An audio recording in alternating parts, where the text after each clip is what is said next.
আমি যখন হাঁটতে শিখি, মা আমার, জোছনা তার নাম, চলে গেলেন নিঃশব্দে শেরপুর সদরের এক নির্মম দুপুরে। তখন বুঝিনি কি হারালাম। আজ বুঝি সেই আলোই তো ছিল আমার জীবনের শুরু। জোছনা মায়ের কোলে ঘুমাবার স্বপ্নে আজও জেগে উঠি অনেক রাতে। চোখে জল, হৃদয়ে প্রশ্ন, মা কেন গেলে এত আগে? বাবা ছিলেন বটগাছ, মোজাম্মেল হক তার নাম। পুলিশের পোশাকে গর্ব ছিল তার চোখে। রাত 3টায় নিঃশব্দ চিৎকারে চতুর্থ শ্রেণীর আমি হারালাম আরেকটি আকাশ।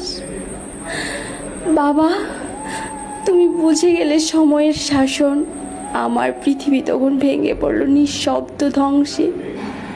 সৎ মা আর ভাইদের পাশে বড় হলাম, তবু বুকের ভেতর এক শূন্যতা পড়তে থাকলো নিরবধি। জোছনা আর মোজাম্মেল, তোমরা কি দেখো দূর আকাশ থেকে?